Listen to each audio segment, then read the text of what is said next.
Bon frère et soir, merci de nous recevoir chez vous. Les sanctions de l'Union africaine lors de son dernier sommet continuent d'alimenter l'actualité. Beaucoup d'acteurs désapprouvent cette réaction qu'ils jugent indigne de l'Union africaine. Docteur Amadou Bounti Diallo, l'un des analystes à avoir critiqué ce comportement de l'Union africaine, estime que cette décision n'est pas préoccupée par la démocratie. L'Union africaine est tout simplement manipulée. Retrouvons Sidiko Haruna. Le dernier sommet de l'Union africaine continue de faire couler beaucoup d'encre et de salive. En cause, la décision de sanctionner les 3 pays de l'Afrique de l'Ouest, à savoir le Burkina Faso, le Mali et la Guinée, en leur imposant de sortir dans les meilleurs délais un chronogramme électoral. Une décision qui n'est pas du goût de plusieurs acteurs de l'Afrique qui estiment à juste titre que la situation intérieure caractérisée par l'instabilité sécuritaire dans beaucoup de ces pays sanctionnés n'est pas encore propice à un processus électoral honnête et sincère. Parmi ces acteurs, Dr Amadou Bounti Diallo. À l'heure actuelle, donc l'armée du Burkina Faso et les volontaires pour la défense de la patrie sont engagés dans une lutte pour récupérer ces 40%-là. C'est en ce moment-là qu'on leur demande de fournir un chronogramme pour les élections à venir. Ils se posent la question, est-ce que ça c'est sérieux? Parce que pour organiser des élections, il faut quand même contrôler un territoire. Or, vous voyez que le Burkina Faso, dans son cas, ne maîtrise pas, en tout cas 40% de son territoire. Le Mali ne maîtrise pas le nord. Et de l'autre côté, en Guinée, bien qu'il n'y ait pas de terrorisme, vous voyez bien que, en tout cas, il est quand même difficile, alors qu'il n'y a même pas eu de recensement, en tout cas général, il va être quand même difficile de procéder à des élections. Pour l'analyste politique, l'Union africaine n'est pas en réalité préoccupée par le retour de la démocratie. Elle a un tout autre agenda à mettre en œuvre.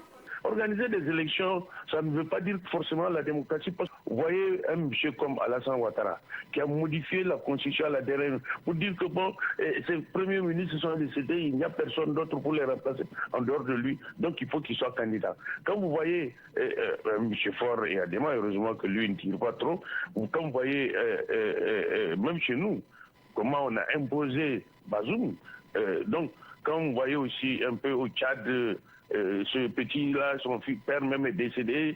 On pense qu'il y a une partie du clan qui l'a assassiné. Ce petit adoubé par la France, adoubé par les États-Unis. Lui, on ne parle pas de junte, on ne parle pas de transition, on ne parle de rien du tout. On l'encourage. La Banque mondiale même est allée hier lui offrir pratiquement ses bons offices et plus de l'argent pour continuer à régner sur le Tchad, ainsi de suite. Et c'est dommage, a-t-il fait comprendre. Pour lui, l'Union africaine obéit à la France et à ses amis de l'Occident. À ce titre, elle ne peut prendre des décisions à la hauteur des attentes des peuples africains. La France tire les ficelles. La France n'a que foutre de la démocratie. Ce qu'elle cherche, c'est continuer à maintenir la France-Afrique et à faire même base sur les richesses dans ces pays-là. Et la France est le seul pays. La France est le seul pays qui insiste pour garder des milliers d'hommes dans le Sahel. Les autres ont dit non. Nous, ce qu'on peut faire, on peut entraîner les forces armées de ces régions-là et puis leur fournir la logistique nécessaire, mais c'est à eux, à elles, ces forces armées-là, d'aller se battre sur le terrain contre le terrorisme. Il ne nous revient pas d'envoyer des milliers et des milliers. Regardez, même pendant la colonisation, la France n'a pas envoyé autant d'hommes actuellement, parce que tout simplement, de plus en plus, la concurrence avec la Russie, avec la Chine, avec l'Inde, avec le Brésil, avec l'Iran, ainsi de suite, est devenue beaucoup plus intense. Dans cette configuration, l'analyste invite les 3 États sanctionnés à faire sienne le devoir de résister et les demande à prospecter au même moment les pistes pour renforcer la résilience de leur économie respective pour ne pas tomber dans le piège de l'Union africaine et de ses parrains de l'Occident. Le ministre de l'Intérieur et de la décentralisation a réceptionné cet après-midi le rapport de l'évaluation du plan stratégique à 2017 à 2022 pour l'amélioration du système d'enregistrement des faits de l'état civil et le nouveau plan stratégique 2023-2027. Les détails avec Youssouf Haïdara et Rabiou Labo. Par ses poignées de main, le ministre de l'Intérieur et de la décentralisation reçoit des mains du directeur général de l'État civil, des migrations et des réfugiés les documents portant rapport de l'évaluation du plan stratégique 2017-2022 et du nouveau plan stratégique pour la période 2023-2027. Ces documents qui visent l'amélioration du système d'enregistrement des faits de l'état civil et la production des statistiques vitales ont été expliqués par le directeur général de l'état civil, des migrations et des réfugiés peu avant la remise officielle. L'examen du plan stratégique de 2017-2021 a permis d'identifier les réalisations, les défis et les enseignements tirés et a fourni des conclusions et des recommandations. Il a également permis d'identifier un certain nombre de bonnes pratiques sur lesquelles le gouvernement peut s'appuyer. Tous ces éléments ont été pris en compte dans l'élaboration de ce nouveau plan, Monsieur le ministre. La mise en œuvre du plan stratégique a permis de tirer plusieurs leçons et notamment l'alignement des partenaires techniques et financiers sur son financement, conformément aux principes de la PAI-CRVS.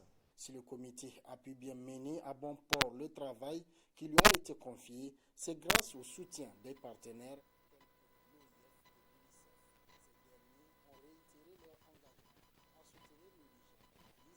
du nouveau plan stratégique 2023-2027.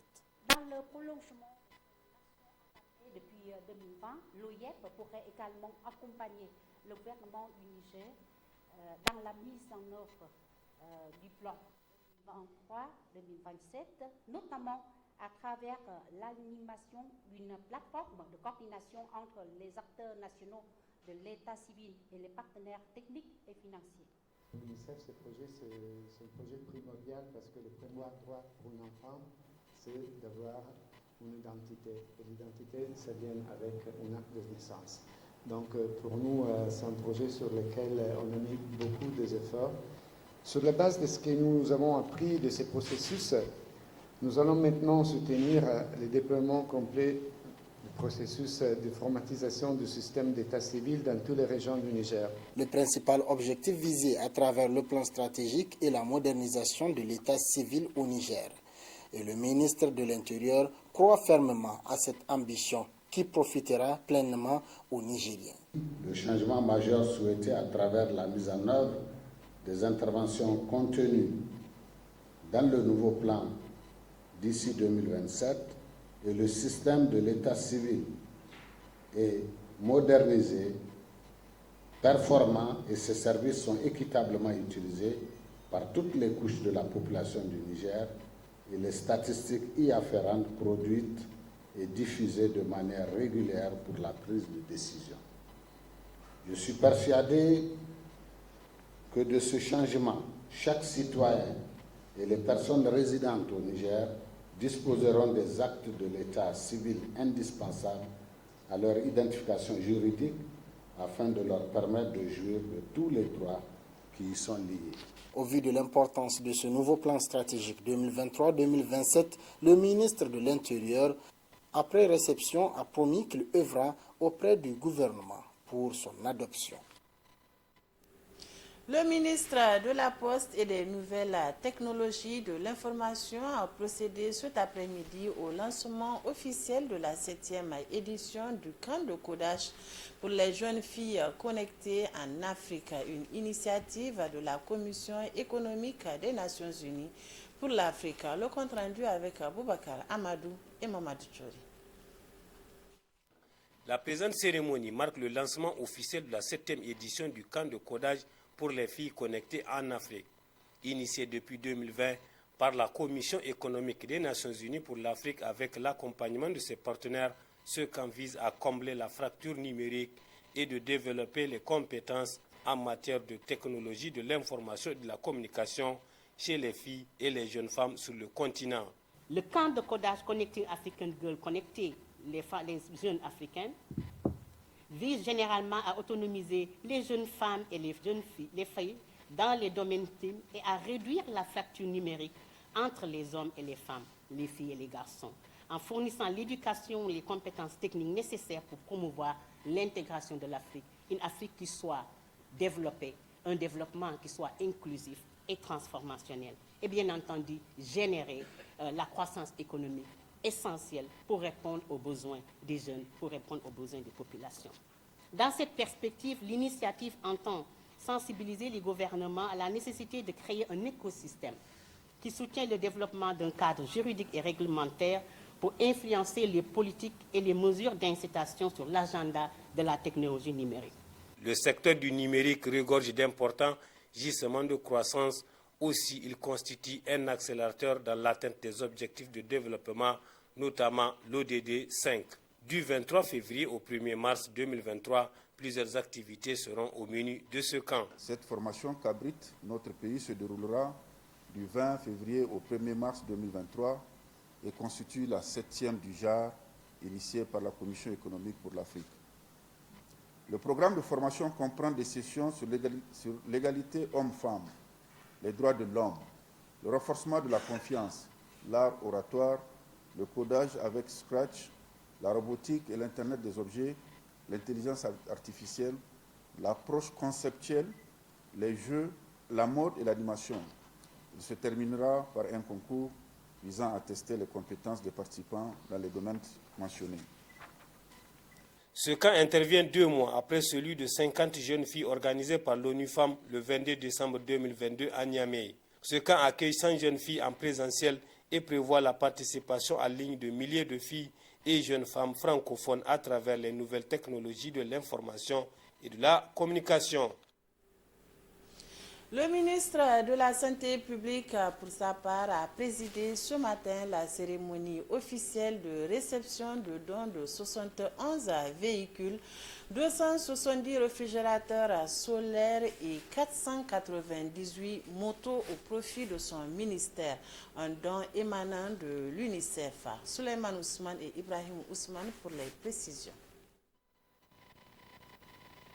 Le Fonds des Nations Unies pour l'enfance, avec le soutien financier du ministère fédéral allemand des Affaires étrangères et KfW, vient en appui matériel et logistique à l'État du Niger à travers le ministère de la Santé publique, au profit duquel ces 71 véhicules 4x4 et plus de 400 motos sont octroyés. Cette action s'inscrit dans le cadre du projet Soutenir la logistique de la vaccination au Niger. L'importance de ce don dressé ici par les donateurs. L'Allemagne a souhaité se positionner sur un besoin crucial au Niger, celui de l'accès facilité à la santé pour tout un chacun. Au Niger, seulement 38% d'enfants de 12 à 23 mois sont complètement vaccinés et plus de 3% d'enfants n'ont jamais été vaccinés. Permettez-moi ici de magnifier l'appui de la République fédérale d'Allemagne et de son peuple dans l'attente de cet engagement. Un appui qui porte l'espoir aux enfants et femmes pour un accès plus durable aux soins de santé. J'ose espérer que ces équipements, véhicules et motos, seront entretenus et utilisés d'une façon très efficiente par les bénéficiaires et contribuera à l'atteinte du plan de développement sanitaire social. En réceptionnant ce don juste après la symbolique remise des clés des véhicules, motos et autres matériels, le ministre de la Santé publique se félicite de cette action qui va venir appuyer le système sanitaire du pays. Aujourd'hui, nous réceptionnons 71 véhicules tout-terrain adaptés au terrain pour l'offre de la vaccination aux populations ayant un accès limité aux formations sanitaires. Nous réceptionnons également 498 motos d'été, 270 réfrigérateurs, tous ces matériels destinés aux vaccinations et d'autres matériels biomédicaux. Et tous ces efforts évalués à près de 19 millions de dollars américains, soit un peu moins de 10 milliards de francs CFA. Cette dotation vient accompagner la mise en œuvre des interventions sur le terrain du projet qui concerne 66 districts sanitaires répartis dans les 8 régions du pays. Le président Don démontre une fois de plus l'engagement de l'UNICEF à accompagner le Niger dans l'amélioration du bien-être de la mère et de l'enfant. Le ministère de la Santé publique, en collaboration avec la Fondation pour l'étude et la recherche sur le développement international et la chaire Sahel, ont conduit une étude relative à l'impact de la COVID-19 sur la santé et l'efficience des hôpitaux de district du Niger. Retrouvons Achatou Mamadou et Mamadou Touri. C'est pour mesurer l'impact de la COVID-19 sur la santé et l'efficience des hôpitaux de district au Niger que le ministère de la Santé publique, de la Population et des Affaires sociales a diligenté des missions terrain ayant abouti à une étude. Par la tenue de cet atelier, il s'agit de procéder à la présentation des résultats suivis de leur validation. L'étude est orientée sur 2 axes de recherche, à savoir, d'une part, l'impact direct et indirect de la pandémie sur la mortalité et la morbidité, et d'autre part, son impact sur le système de santé, analysé sous le prisme de l'évolution de l'efficience des structures de soins, tout particulièrement des hôpitaux des districts. De la réalisation de cette étude relative à l'impact de la COVID-19 et sur l'efficience des hôpitaux de district, le ministère en charge de la santé publique a bénéficié de la collaboration de la Fondation pour l'étude et recherche sur le développement international FREDI et la chaire Sahel, dont les objectifs et rôles ont été dévoilés. La chaire Sahel de la FREDI que je représente ici a pour objectif d'éclairer les décisions des acteurs publics et privés dans leur action pour la sortie de crise et pour le développement durable dans la région du Sahel. Ces travaux examinent la mise en œuvre des différents plans et politiques et leurs effets, avec pour objectif d'en renforcer l'impact sur les populations et dans les secteurs d'activité ciblés, notamment dans le secteur de l'éducation, dans le secteur de la santé et dans le secteur du développement durable. Elle s'efforce de travailler en étroite collaboration avec les administrations africaines et les partenaires de leur développement. Et il y a à ce jour 2 études qui ont été faites. Une étude au Burkina Faso qui est achevée, qui a été présentée aux autorités, et l'étude Niger dont nous allons voir ensemble les principaux résultats pour recueillir vos remarques, suggestions. Et dès le début du processus, avec les collègues de l'équipe désignée par le ministre de la Santé, nous tenions à avoir ces échanges avec vous. Pourquoi ?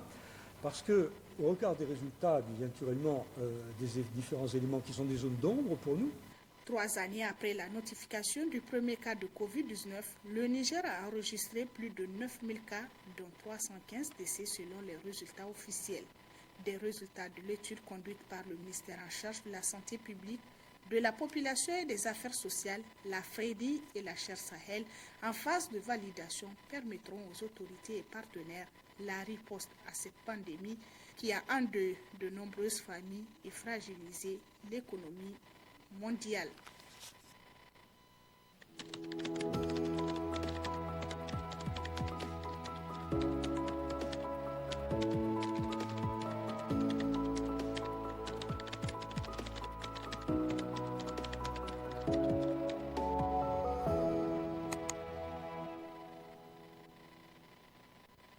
Place à votre rubrique Actu sur le web. C'est en compagnie de Balima Bourema. Balima, bonsoir. Bonsoir Aminatou Yayamaïga, bonsoir chers téléspectateurs. Bienvenue à ce numéro d'Actu sur le web de ce mercredi 22 février 2023. Libéré en Libye, l'ancien chef de sécurité libyen sous Kadhafi revient au Niger selon actuniger.com. Oui, l'ancien tout-puissant chef de sécurité intérieure de Muammar Kadhafi, l'ex-général Abdallah Mansour, est à Niamey depuis sa libération à Tripoli le dimanche dernier. Il a déjà séjourné dans notre pays de 2011 à 2014 à la suite de la chute du guide libyen avant d'être extradé de Niamey à Tripoli où il a été condamné puis acquitté par un tribunal avant d'être libéré grâce entre autres à une médiation du président Mohamed Bazoum. Selon des sources proches de sa famille qui ont relayé plusieurs photos sur les réseaux sociaux, l'ex-général a été libéré dimanche dernier de la prison de Matik près de Tripoli où il est détenu depuis des mois malgré son acquittement par un tribunal. Il a ensuite rallié directement la capitale nigérienne où sa famille a, dans un communiqué, tenu à saluer le président Mohamed Bazoum pour son implication dans cette libération, ainsi que le président congolais Denis Sassou Nguesso, médiateur de l'Union africaine dans la crise libyenne. ANP.NE nous apprend que 20 jeunes ont remis leurs armes et munitions aux autorités de la région d'Agadez. Oui, le ministre d'État conseiller à la présidence de la République du Niger, Rissa Agboula, a procédé lundi dernier à une importante remise d'armes à feu et de munitions à Tintilous, non loin d'Iférouane. Le lot est composé de 4 fusils de type Kalachnikov et d'importants lots de munitions. Les 20 jeunes qui ont remis les armes au ministre Rissa Agboula ont déclaré devant les membres de leur communauté qu'ils renoncent aux actes de banditisme auxquels ils se livraient pendant plusieurs années. Intervenant au cours de la cérémonie, le ministre d'État Rissa Agboula s'est félicité du comportement de ces jeunes qui ont volontairement accepté de remettre ces armes aux autorités et œuvrer dans le sens de la solidarité et de la cohésion sociale. Cette remise est le résultat d'une importante campagne de sensibilisation menée dans le nord du pays par les autorités nigériennes, rappelle le site an.e. Selon RFI.fr, à Balima, une nouvelle attaque a fait au moins 19 morts au Burkina Faso. 3 jours après l'embuscade de Déhou, les soldats du détachement de Tin Akof ont été visés lundi dernier près de la frontière avec le Mali selon les sources sécuritaires. Au moins 19 d'entre eux ont été tués, une trentaine sont blessés et un grand nombre portés disparus. Une source sécuritaire a évoqué là encore des violents combats entre les assaillants et les soldats burkinabés de Tintof. L'armée de l'air est intervenue par des frappes aériennes pour repousser les assaillants, précisent les sources de RFI, une riposte qui a permis de neutraliser plusieurs terroristes. Les assaillants, les combattants affiliés à l'État islamique au Grand Sahara, seraient arrivés du Mali voisin. En plus de pertes enregistrées dans les rangs des soldats, de nombreux blessés ont été transférés dans les centres de santé et le bilan pourrait s'alourdir. Une trentaine de personnes manquent toujours à l'appel. C'est une menace généralisée sur le front nord, souligne de son côté un haut gradé des forces armées burkinabées. Depuis quelques jours, les soldats font face à une série d'attaques dans la province de Loudalan. Vendredi, au moins 51 d'entre eux ont été tués dans une embuscade entre Déhou et Oussi, près des frontières avec le Mali et le Niger voisin. Ils étaient en train de regagner leur garnison d'origine. Cette attaque contre les forces armées burkinabées est la plus meurtrière depuis celle d'Inata en fin d'année 2021. À l'époque, 53 gendarmes avaient été tués, rappelle RFI.fr. Enfin, AA.com.tr nous apprend que 3 casques bleus ont perdu la vie au Mali.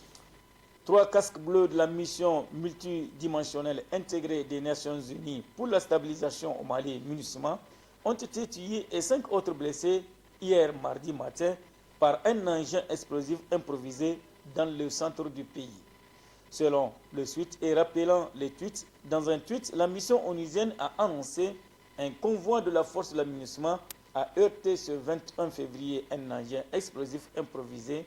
Selon les rapports préliminaires, 3 casques bleus sont décédés et 5 autres sont grièvement blessés.